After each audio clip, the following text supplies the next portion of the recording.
Once upon a time, before authors tweeted each other, before fans could take sides on Goodreads and Book Talk, authors feuded with letters, with words, and with satire. This is the story of a soured friendship, and it's the one between H.G. Wells, the forefather of science fiction, many would say, and Henry James, one of the great novelists of more like psychological fiction.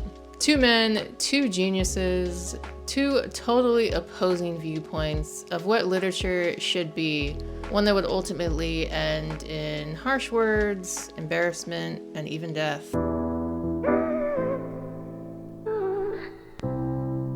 I'm Kendall and this is Plot to Print, and today we are diving into the War of the Words between H.G. Wells and Henry James, one that was really the battle for the soul of the modern novel and who, if anyone, would ultimately come out on top. Like I said before, James and Wells started out as friends. Henry James was sort of the older statesman of literature. He was an American living in England, and he wrote novels like Portrait of a Lady and Turn of the Screw. James's prose was deep and psychological and intricate. It dealt with the inner workings of the mind and things like that. H.G. Wells was the hot new voice in the literary world. He was 23 years younger than Henry James, and he was definitely not afraid to take on more controversial takes and write about society in general. He wrote books like The Invisible Man, The War of the Worlds, and other sci-fi books that would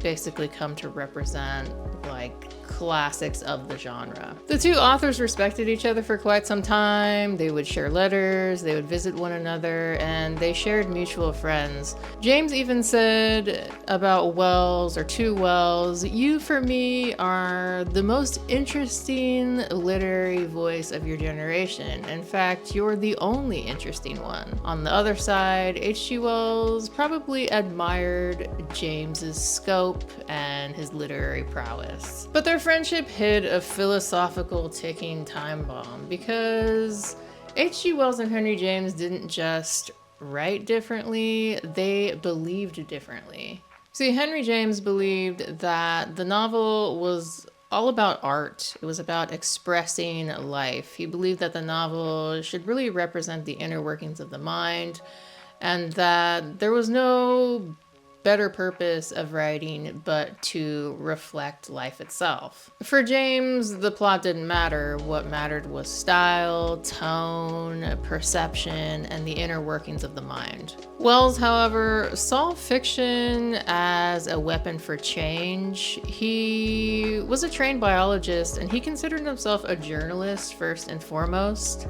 He wanted to write about science, politics, and the moral future of humanity. Wells's view was really that writing should have some sort of usefulness to society. In other words, that art should serve society and not just mirror it. And this would obviously go totally against Henry James's writing style, which was about mirroring society, the inner workings of the mind, and things like that. Henry James would go on to talk about H.G. Wells's writing to a friend and basically describe it as so much talent with so little art, and so much life without so much actual living. But Henry James's criticism wouldn't stop H.G. Wells. By 1910, H.G. Wells's novels were becoming bolder and bolder. He was writing about sex, he was writing about politics, and all sorts of new ideas. H.G. Wells was a self-proclaimed socialist, while Henry James, on the other side, considered himself sort of like a social conservative. Henry James basically said that H.G. Wells's work was full of formless energy. And H.G. Wells would go on to say about Henry James basically that his books were full of nothing. He went on to say that yes, they were beautiful, but they didn't mean anything. Or in other kind of scholarly fancy Victorian language, that they were basically fancy nonsense.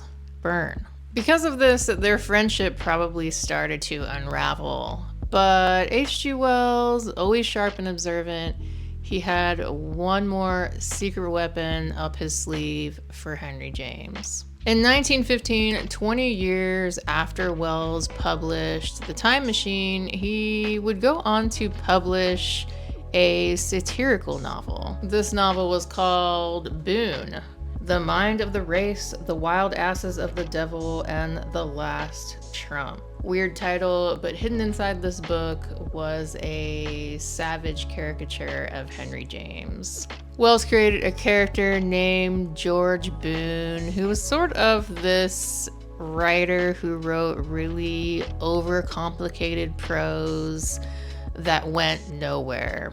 And so this was obviously a jab at Henry James's writing style, one he'd become really famous for. It was a parody, but hurtful nonetheless, and Henry James would go on to pen in a personal letter to H.G. Wells, "I wonder whether or not you are really my friend."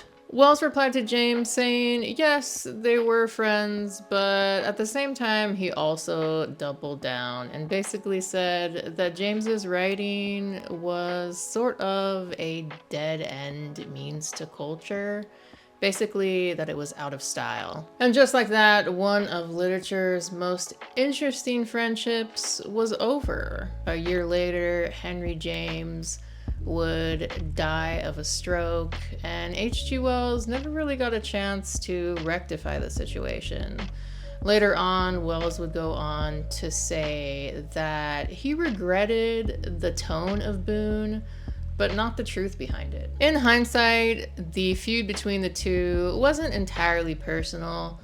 While some philosophized that H.G. Wells saw Henry James as a sort of father figure to rebel against, what their feud probably boiled down to most likely was the fact that they had totally different opinions about what literature and the modern novel of their time should be. James symbolized the psychological novel, think deep, introspective, aesthetic, while Wells would symbolize the social novel, think visionary, political, and idea-driven. Henry James became the forefather of literary modernism, while H.G. Wells would go on to become one of the greats in science fiction and satire. Two men, two worlds, both right in their own way. So what can we as modern writers and authors learn from the feud between Henry James and H.G. Wells? Maybe it's that art and ideas are both essential. One obviously gives literature its beauty, while the other gives it its fire. And also simply maybe that you never know if you'll get the chance to say you're sorry. And that's the story of how two literary gentlemen fought not with swords, but with words. But not just words, also ideas and strong opinions. Because in the literary world, words really can hurt. And they also last forever. This has been Plot to Print, and if you enjoyed this video, give us a like and subscribe, and we will catch you on the next one. Take care, and bye.